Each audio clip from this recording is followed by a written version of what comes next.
The beach. A place where you can go play in the ocean, build a sandcastle, and have some ice cream. But there is so much more at the beach. It's teeming with life. Beaches are made out of sand. Sand comes from rocks, minerals, and even shells. Water, wind, and weather over thousands of years causes these things to crumble like a cookie. That's called erosion. Have you noticed any living things while you were at the beach? Take a closer look, and you'll see tons of plants, insects, birds, fish, and animals all call the beach their home.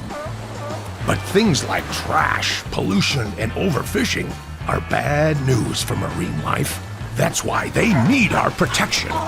Let's visit the Marine Mammal Care Center, where some lovely humans are saving the lives of wild seals and sea lions.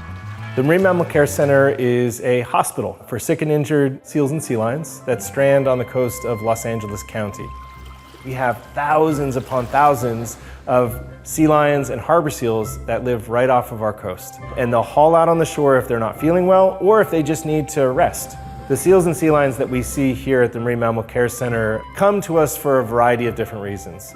The primary reason is lack of nutrition. We're going to make sure that they get the care that they need so we can get them rehabilitated, which means helping them to feel better, and then released back out into the ocean. Everyone that you're seeing today, almost everybody is a year old or less. So we have a California sea lion. You can tell a sea lion as different from a seal if you notice ear flaps on the outside, long front flippers that he's balancing on with no claws, and his rear flippers tucked underneath his body. So a sea lion can more or less walk on all fours as opposed to the elephant seals and the harbor seals that have to inch around on their bellies like a worm. We call it galumphing is the name for that. So the elephant seals here, these are the ones getting really close to release. Lorax had a farm, E-I-E-I-O-ho-ho, and sorry. The farm is where people grow crops and raise animals. You can find lots of different kinds of animals on a farm, like cows, pigs, and chickens. Pigs have excellent memories and are really smart, even smarter than your dog. But just like dogs, they love belly rubs. That hits this part a little to the left. Oh, yeah. Chickens like to cluck. But did you know that the chicken language has over 24 different types of sounds? That doesn't even include body language. These animals give people food, clothing, and other goods. But raising animals on a farm can also hurt the environment if they aren't taken care of properly. This is Farmer Rob, who's working to run his farm in a way that can actually help the land. It all starts with the soil. We call ourselves grass farmers. You can't grow grass without healthy soil, and your animals can't grow unless you have healthy grass. So when we originally landed on this property, it had been farmed for years as a potato farm, and there was almost no organic material or nutrition in the soil at all. It was basically space dust. So the first thing that we did is we brought animals out here, we started putting that organic material back into the soil. Now you start to see all these other animals in this ecosystem form around the ones we're running. So here on the farm, we have cows, we have sheep, we have pigs, we have geese, we have ducks, and also we have the native wildlife, so the hawks, the owls. We also have ground squirrels, we have different rodents, and all of these things coexisting on the property. Oh, and our livestock guardian dogs. Come here, Doug. Come here, buddy. Come here. The dogs are essential to the farm because we have lots of animals that want to eat our chickens, eat our pigs, and so the dogs are there. They live with the animals 24/7. They're there to keep them safe and protect them. It's a very bright situation for them, considering that they dive hundreds, if not thousands of feet below the surface, where it's really dark and really cold. When they come up to the surface, it's going to be really bright.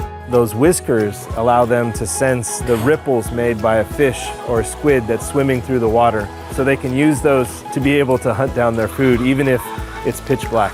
The harbor seals that we have, they'll feed on the shoreline and beaches, harbors, kelp forests. They're gonna find little fishes in between the cracks and crevices and things like that. And then our California sea lions, they're open ocean specialists. We feed exclusively herring and sardines. It's what gets them the most nutrition, the most fats, the most water, everything that they need. Oftentimes, the animals can gain 2 to 3 times their body weight while they're with us. So they can grow incredibly fast. And then we'll put the animal into sometimes a large dog kennel is what we'll use. And then we have this other device we call the moon buggy. It has these big wheels that roll on the sand, drive them down to the beach, and then show them the ocean. And oftentimes they just cruise right out of the pen and into the water. There's so much that we can all do to help to protect marine life, no matter how old you are. Thinking with the environment in mind is one of the most important things. We can make sure that we're reducing the amount of plastic that we purchase, that we're reusing things over and over and over again so we're not creating new waste. But also, something that we can do all the time is talk about it, like protecting marine life, protecting marine mammals, sharing the shore, making sure that wildlife has a space to be wild. If we're not talking about these things, then those things just won't happen. They don't happen on their own. Hear that, nature keepers? There's lots of ways we can help the marine animals, especially the seals and sea lions who spend a lot of time on the beach. Well, now that you've learned about how to speak for the beach, I'm giving you a truffle trophy. You can collect all my trophies by learning about other amazing places and animals you can help protect. Thanks for caring, and keep it up, nature keepers. We can head over here and check out the cows. If we get too much closer, they'll just run off. Cows are really fun to raise for a number of reasons. One of them is just the way that they integrate in nature. Even when they eat and the way they wrap their tongue around grass and pull, that tugs on the roots and it stimulates growth. And cows are super intelligent. That's exactly what you want. Poop is great. It's the fertilizer for the soil. And the soil then has the bacteria in it, which breaks down the poop, and that creates a healthier spot for the grasses to grow.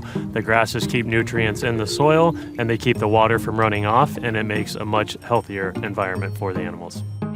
A lot of what we do is mimic nature. So if you look at the Great Plains hundreds of years ago, you had herds of millions and millions of buffalo. They would come through and eat the grasses down. And so we run our larger ruminants first, so the cows come through and they eat the grasses down. And then as the antelope would follow the bison and the buffalo, now we have our sheep and our goats follow behind that. And then the chickens follow behind that, and the pigs, and they're kind of the cleanup crew. We let the ground rest and we let the soil heal. And then by the time we run over that pasture again the next time, we have a much healthier grass and environment. Chickens are really fun to work with for a number of reasons. They lay really cool eggs. You can have blue eggs, you can have brown eggs, you can have white eggs, even green eggs. The hens are actually very proud, so when they're in there laying an eggs, they squawk and they let everybody know that they're doing it. The inside has holes all over the floor, so we can control how much manure is in each spot. Basically, we just move the coop about a full length every day. We encourage our chickens to be outside eating bugs and worms. I would say about 40% of their diet comes from doing exactly what they're doing, out picking, scratching, foraging. They almost look like a T-Rex the way they kind of walk. You'll see them in the mud, they're digging with their talons, looking for worms, really letting them express the chickenness of the chicken. But one thing you always see is vegetarian fed chicken when you're in the supermarket. Chickens are not meant to be vegetarians. So we feed the chickens in the coop, and the pigs are always under it, so a lot of the feed falls on top of the pigs. This has been great. Our story's all done. Click the next video, and we'll have some more fun.